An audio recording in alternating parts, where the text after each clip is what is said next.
Hello all, welcome to our YouTube channel. आप सब लोगों का स्वागत है हमारी स्थापना सीरीज में। इस सीरीज का मेन ऑब्जेक्टिव है इस साल प्रीलिम्स एग्जामिनेशन में आपके रिवीजन में हेल्प करना। हर रोज इस सीरीज के अंतर्गत एक इम्पॉर्टेंट टॉपिक डिस्कस किया जाएगा और उसके साथ 5 एमसीक्यूज को भी कवर किया जाएगा ताकि आप लोग साथ साथ प्रैक्टिस कर सको।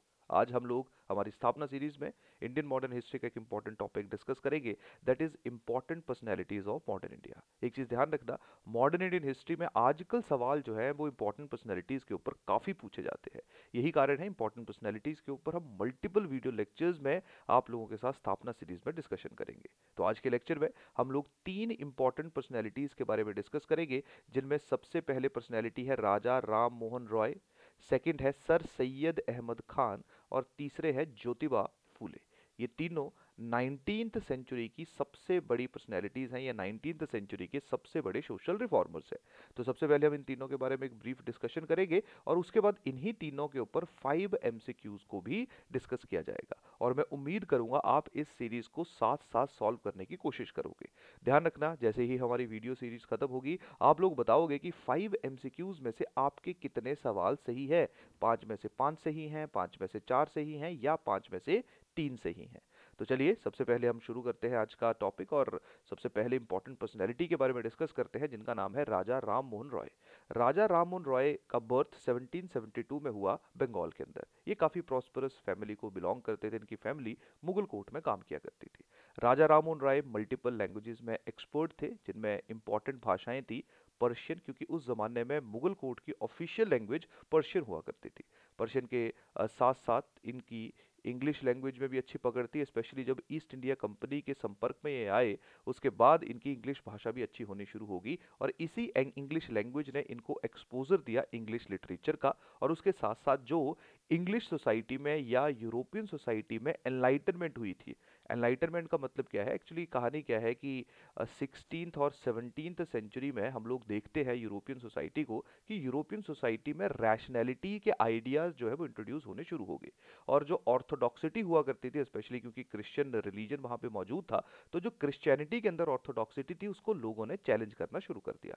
तो एक तरह से वहाँ पे हमें बहुत ज़्यादा रिफॉर्म्स होते हुए देखने को मिले सोशल लेवल पे। और यही वो एनलाइटनमेंट है या रेनेसा है जिसके बाद यूरोपियन सोसाइटी ने बहुत जल्दी ग्रो करना शुरू कर दिया मल्टीपल फील्ड्स में, चाहे वो इकोनॉमिक है, पॉलिटिकल है या सोशल फील्ड्स है। क्लियर? तो इस तरह से जो है वो 16-17 सेंचुरी को हम age of renaissance, age of enlightenment बोलते हैं, जहाँ पे वहाँ की ऑर्थोडॉक्स प्रैक्टिसेस को वहाँ के लोगों ने छोड़ दिया। तो जब इनको इंग्लिश लिटरेचर के लिए ये एक्सपोज हुए तो उन्होंने देखा कि किस तरह से हिंदुइज्म के अंदर यानी यहाँ के रिलीजन के अंदर भी काफ़ी ऑर्थोडॉक्सिटीज़ हैं और उन्होंने यहाँ पे मौजूद ऑर्थोडॉक्सिटीज़ को, क्लियर, जो ऑर्थोडॉक्सिटीज थी जिनमें सती प्रथा मौजूद थी, वुमेन की कंडीशन अच्छी नहीं थी, अनटचेबिलिटी प्रैक्टिस की जाती थी, उसको चैलेंज करना शुरू कर दिया। तो राजा राममोहन रॉय सबसे पहले और सबसे बड़े सोशल रिफॉर्मर के रूप में देखे जाते हैं। देखिए, राजा राममोहन रॉय की अगर मैं बात करूं तो इनको फादर ऑफ मॉडर्न इंडिया भी कहा जाता है। फादर ऑफ मॉडर्न इंडिया कहने के पीछे का लॉजिक है 1995 में आई इनकी एक बायोग्राफी।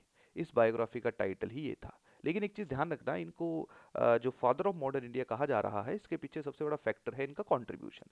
सबसे पहले इनके कंट्रीब्यूशन को याद किया जाता है इनका जो कंट्रीब्यूशन है एजुकेशन में। दूसरा, इनका कंट्रीब्यूशन सोशल रिफॉर्म्स के लिए। तीसरा, इनका कंट्रीब्यूशन या मैं ऐसा कह सकता हूं इनके पॉलिटिकल थॉट्स। फोर्थ में कह सकता हूं इनका कंट्रीब्यूशन जर्नलिज्म है। अब देखिए, अगर मैं एजुकेशन की बात करूंगा तो राजा राममोहन रॉय बहुत ज़्यादा फेवर में थे वेस्टर्न एजुकेशन के। अब वेस्टर्न एजुकेशन के फेवर में होने का सिंपल सा लॉजिक इनका यही था जो मैंने अभी आप लोगों के साथ डिस्कस किया, ताकि ये एक्सपोज हों एक रैशनल थॉट्स के लिए और इंडियन सोसाइटी के अंदर जो नेगेटिव चीज़ें हैं उनको इम्प्रूव किया जा सके। तो यही कारण है ये वेस्टर्न एजुकेशन में बहुत ज़्यादा इंटरेस्टेड थे। इन्होंने 1817 में हिंदू कॉलेज एस्टेब्लिश करने में भी हेल्प की। एक ब्रिटिश थे, स्कॉटिश थे बेसिकली, जिनका नाम था डेविड हेयर। और ये वही हिंदू कॉलेज है जो बाद में प्रेसिडेंसी कॉलेज बना कलकत्ता के अंदर। और इसी प्रेसिडेंसी कॉलेज से सुभाष चंद्र बोस भी पढ़ के जाएंगे।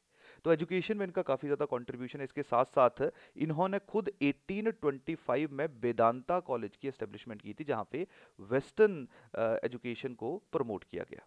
क्लियर। तो एजुकेशन में इनका काफ़ी कंट्रीब्यूशन देखने को मिलता है हमें। इसके साथ साथ सोशल रिफॉर्म्स की अगर हम बात करें तो उस टाइम पे हमारी सोसाइटी में अनटचेबिलिटी को बहुत लार्ज स्केल पे प्रैक्टिस किया जाता था। वुमेन की कंडीशन बहुत अच्छी नहीं थी। सती प्रथा जैसी प्रैक्टिस हमारी सोसाइटी के अंदर नॉर्मल थी। और इवन राजा राममोहन रॉय ने भी देखा था, जब जब उनके भाई की मृत्यु हो गई थी, जब इनके भाई की डेथ हो गई थी, तो इनकी जो सिस्टर इन लॉ थी, इनकी जो भाभी थी, उसको सती कर दिया गया था। इसके कारण ये इस प्रैक्टिस से बहुत ज़्यादा नेगेटिवली प्रभावित थे। तो ये चाहते थे इस प्रैक्टिस को किस तरह से रिमूव किया जाए। उसके साथ साथ सोसाइटी में रिफॉर्म लाने के लिए, रिलीजियस इक्वालिटी के लिए, इन्होंने एक एसोसिएशन की फॉर्मेशन भी की थी, जिस एसोसिएशन का नाम था, ये देखिए यहाँ पे, फ्रेंडशिप एसोसिएशन या आत्मीय सभा 1815। फ्रेंडशिप एसोसिएशन और आत्मीय सभा का मेन ऑब्जेक्टिव था, जो उस टाइम के इंपॉर्टेंट रिलीजन थे, that is Hinduism, Islam and Christianity, उसके बीच के कॉमन एलिमेंट्स को आइडेंटिफाई करना। कॉमन एलिमेंट्स को आइडेंटिफाई करने के बाद ये बताना कि ये तीनों धर्म जो है वो अल्टीमेटली एक ही बात करते हैं, तीनों सेम ही है। और जो राजा राममोहन रॉय थे, वो instead of worshipping multiple gods, he believed in monotheism.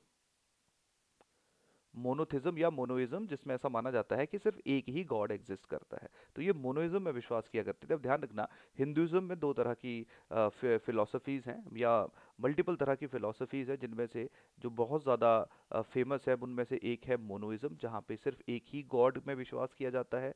एक है ड्यूलिज्म। ड्यूलिज्म का मतलब है जहाँ पे मल्टीपल गॉड्स में या दो गॉड्स में विश्वास किया जाता है। क्लियर। एक और फिलोसफी है जहाँ पे मल्टीपल गॉड्स के एग्जिस्टेंस में विश्वास किया जाता है। तो अगेन फिलोसफीज हैं अलग, इंडिविजुअल टू इंडिविजुअल आप लोग इसको वेरी होते हुए देख सकते हो। तो राजा राममोहन रॉय जो है ये मोनोइज्म में विश्वास करते थे, मोनोथिज्म में विश्वास करते थे, और उन्होंने इसको प्रमोट करना शुरू कर दिया। इसके साथ साथ इन्होंने एक एसोसिएशन की फॉर्मेशन भी की, जिसका नाम था ब्रह्मो समाज 1828। साथ में सती प्रथा जैसी प्रैक्टिस को भी बैन करवाने में ये सक्सेसफुल हुए, और 1829 में ब्रिटिश गवर्नमेंट के द्वारा सती प्रथा को बैन कर दिया गया। उस जमाने में, उस टाइम पे जो गवर्नर जनरल थे जिनको इसका क्रेडिट दिया जाता है, उनका नाम है लॉर्ड विलियम बेंटिक। क्लियर। तो सोशल रिफॉर्म्स में इनका काफी कंट्रीब्यूशन है। पॉलिटिकल थिंकिंग की अगर हम बात करें तो इन्होंने इंडिया के अंदर जो शोषण हो रहा था, एक्सप्लॉयटेशन हो रहा था, जैसे जमींदारों के द्वारा जो पीजेंट्स का एक्सप्लॉयटेशन किया जा रहा था, या ब्रिटिश गवर्नमेंट के द्वारा जो पीजेंट का एक्सप्लॉयटेशन किया जा रहा था, इसके खिलाफ भी इन्होंने काफी बोला। और इसके साथ साथ इवन इंटरनेशनल इवेंट के ऊपर भी इन्होंने अपना ओपिनियन जग जाहिर किया, जिसमें साउथ अमेरिका में जो स्पेन का कंट्रोल था, क्योंकि होता क्या था इस सेंचुरी में, 1819 सेंचुरी में स्पेन का कंट्रोल हुआ करता था साउथ अमेरिका में। तो साउथ अमेरिका में जो स्पेन के द्वारा एक्सप्लॉयटेशन की जा रही थी, उसके खिलाफ भी इन्होंने काफ़ी स्टेटमेंट्स दी। तो ये भी कारण है कि जो पॉलिटिकल थिंकिंग इनकी है वो इंडिया के साथ साथ बाहर भी है, और ये पॉलिटिकल लिबर्टी की बात करते थे, फ्रीडम की बात करते थे, इक्वालिटी की बात करते थे। तो कहीं ना कहीं यही कारण है इनको फर्स्ट मॉडर्न थिंकर भी कहा जाता है। इसके साथ जर्नलिज्म में अगर हम बात करें तो दो न्यूज़पेपर इनके बहुत फेमस है। एक का नाम है संगबाद कौमुदी। ये जो संगबाद कॉमेडी है, ये बेसिकली बंगाली भाषा में है। क्लियर। अगेन इसमें भी जो इनकी मेन सोच थी, थॉट्स थे, जिनमें ये आइडल वर्शिप को चैलेंज किया करते थे। क्लियर। आइडल वर्शिप में विश्वास नहीं किया करते थे, यानी कि मूर्ति पूजा में। उसके साथ साथ फ्रीडम की बात करते थे, चाहे पॉलिटिकल फ्रीडम है या सिविल फ्रीडम है। क्लियर। इसके साथ इनका पर्शियन लैंग्वेज में एक और न्यूज़पेपर था जिसका नाम था मिरात उल अकबर। तो ये दो इनके न्यूज़पेपर हैं। इसके साथ तो हाफत उल मोहाउद्दीन, ए गिफ्ट टू मोनोथिस्ट, ये इनके द्वारा लिखी हुई पर्शियन भाषा में एक किताब है। ध्यान रखना, इस किताब की जो इंट्रोडक्शन है वो अरेबिक लैंग्वेज में लिखी गई, लेकिन इसका जो टेक्स्ट है वो किस में लिखा गया, पर्शियन में लिखा गया। उस टाइम पे पर्शियन मेन लैंग्वेज हुआ करती थी, क्योंकि मुगल कोर्ट अभी प्रॉपरली खत्म नहीं हुआ था। यही कारण था पर्शियन भाषा को यूज किया जाता था। इसके साथ राजा राममोहन रॉय के साथ एक और कहानी भी एसोसिएटेड है, वो है इनके नाम के साथ राजा कैसे लगा। कहानी है 1830 की। उस जमाने में उस जमाने में मुगल एम्परर होता था अकबर टू। अकबर टू बहुत वीक, बहुत कमज़ोर राजा था। इसकी पेंशन अंग्रेज़ों ने लगाई हुई थी, अपनी पेंशन को बढ़वाना चाहता था।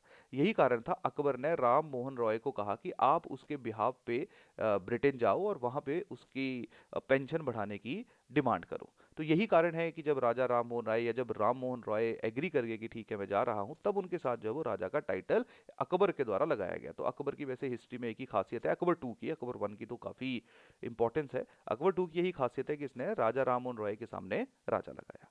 अब इनके अकबर के कहने पे, अकबर टू के कहने पे राजा राममोहन रॉय जो है वो इंग्लैंड जाते हैं, इवन वहाँ पे सक्सेसफुल भी हो जाते हैं अकबर टू की पेंशन बढ़वाने में।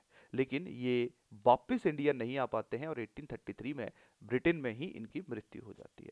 इस तरह से हमारे देश की सबसे बड़ी पर्सनैलिटी की मौत होती है। लेकिन सबसे बड़ी बात है, इनका कंट्रीब्यूशन जो है वो नहीं भुलाया जा सकता। इन्होंने मल्टीपल फ्रंट्स के ऊपर काम करना शुरू किया। और ऐसा नहीं था ये सिर्फ हिंदुइज्म को चैलेंज करते थे या हिंदुइज्म के अंदर रिफॉर्म्स की बात करते थे, हर धर्म को चैलेंज किया करते थे। जैसे क्रिश्चियनिटी की अगर हम बात करें तो एक क्रिश्चियनिटी को भी चैलेंज किया करते थे, क्योंकि क्रिश्चियनिटी उस जमाने में, क्योंकि ब्रिटिश गवर्नमेंट का रूल था, तो वो हमेशा अपने आप को सुपीरियर माना करते थे। तो ये चैलेंज किया करते थे। और जो एक तरह से मिस्टिक नेचर था क्रिश्चियनिटी के अंदर, उसको हमेशा अपोज किया करते थे। क्रिश्चियनिटी के जो पॉजिटिव चीज़ें थी उनको एक्सेप्ट किया करते थे। उसी तरह से हिंदुइज्म को भी जो पॉजिटिव चीज़ें थी, इवन जब ये कहते थे कि एक ही भगवान एग्जिस्ट करता है, तो रेफरेंस जो दिया करते थे वो वेदास की रेफरेंस दिया करते थे। तो इनकी वेदास उपनिषदास में बहुत ज़्यादा एक तरह से रुचि थी और वो उनको प्रॉपरली फॉलो किया करते थे। तो ये सिर्फ नेगेटिव एस्पेक्ट्स के ऊपर अपना जो है वो ओपिनियन दिया करते थे, जिनमें किसी भी कोई भी धर्म हो उसको क्रिटिसाइज किया करते थे। क्लियर। तो राजा राममोहन रॉय को, ये काफ़ी लोग ऐसा भी कहते हैं कि इन्होंने हिंदुइज्म, क्योंकि जो ऑर्थोडॉक्स हिंदूज थे वो राजा राममोहन रॉय के काफ़ी अगेंस्ट थे। क्लियर। क्योंकि वो इस तरह की प्रैक्टिसेस को इंट्रूजन मानते थे हिंदुइज्म के अंदर।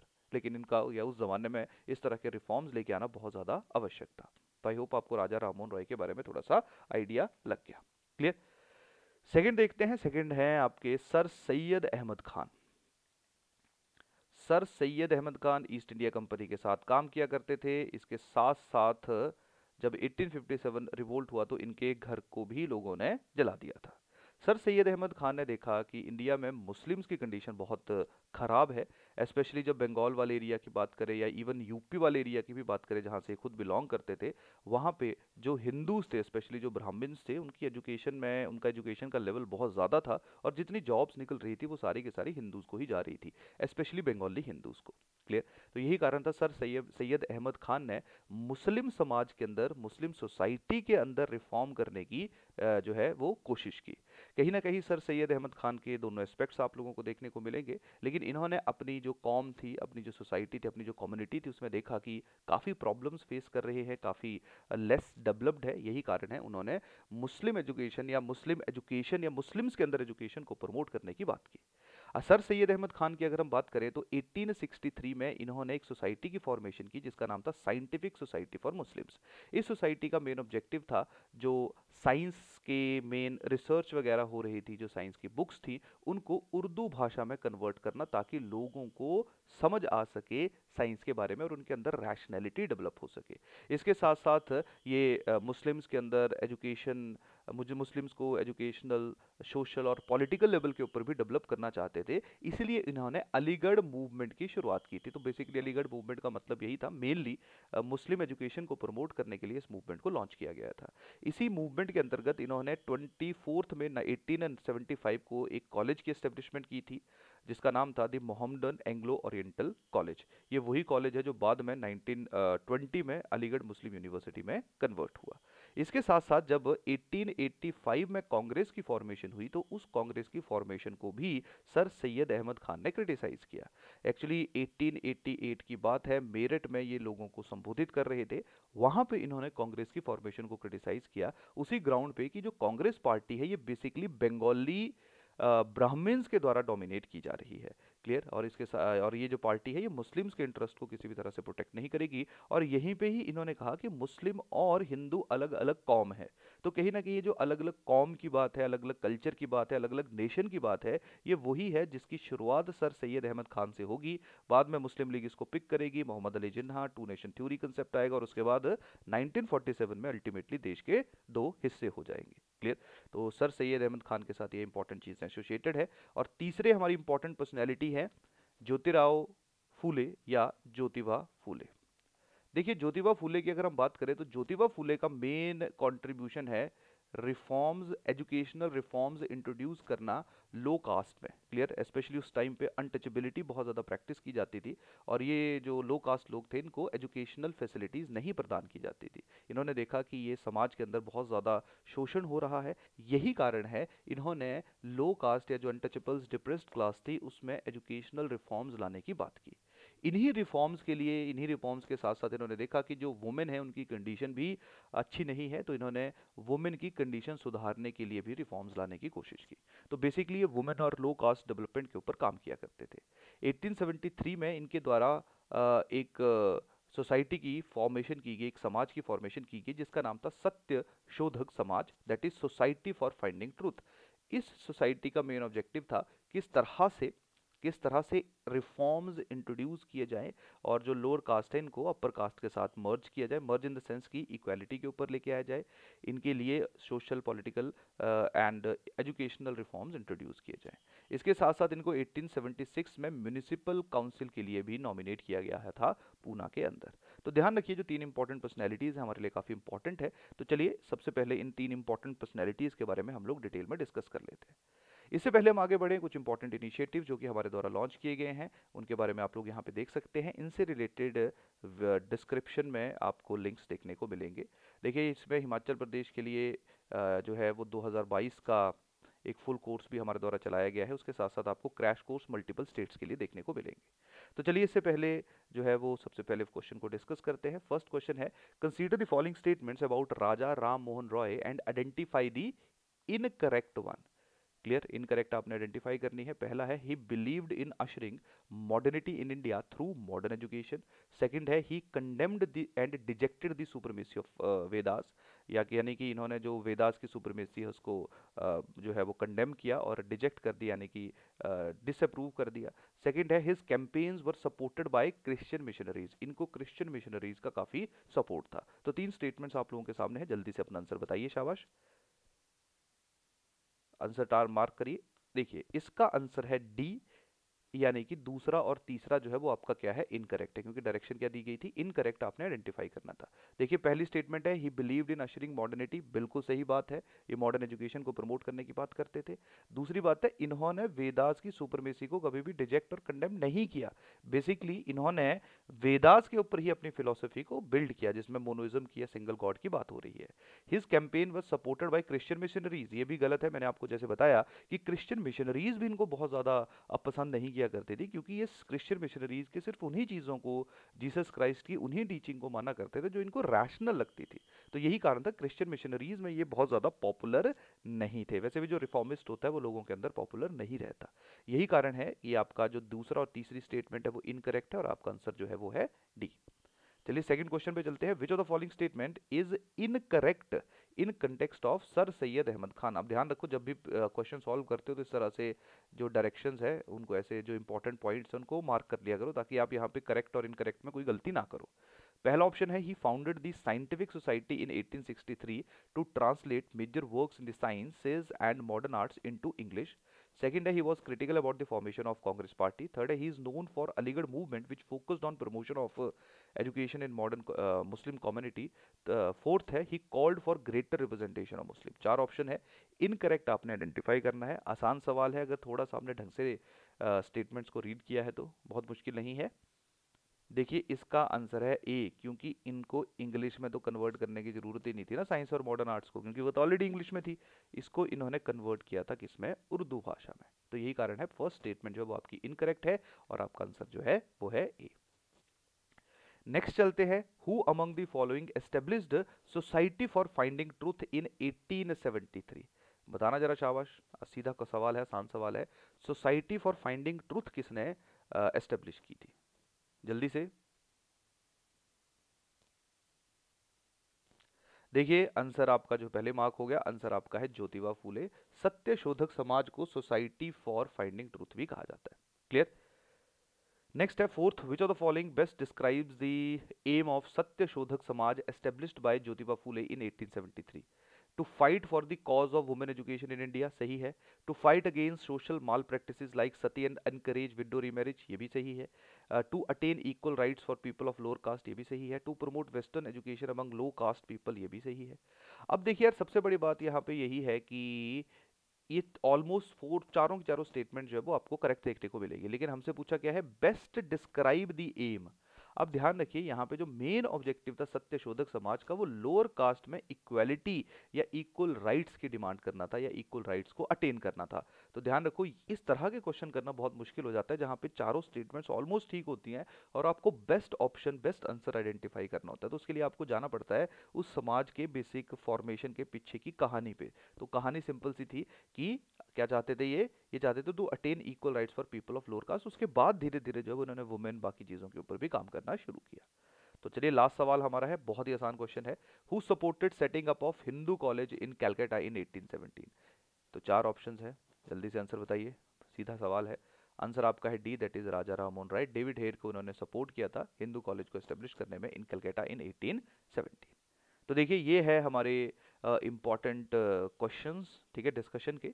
आने वाले वीडियोस में हिस्ट्री, पॉलिटी, इकोनॉमी, ज्योग्राफी, जितने भी हमारे टॉपिक्स इंपॉर्टेंट है फॉर प्रीलिम्स एग्जामिनेशन, उनके ऊपर हम हर रोज फ्रॉम मंडे टू सैटरडे आप लोगों के साथ 5 इंपॉर्टेंट क्वेश्चंस जो है वो डिस्कस करेंगे। तो आप लोग तैयारी करते रहिए और यहाँ पे प्रैक्टिस करिए। चलिए नेक्स्ट वीडियो लेक्चर में फिर मिलेंगे, तब तक के लिए थैंक यू, धन्यवाद।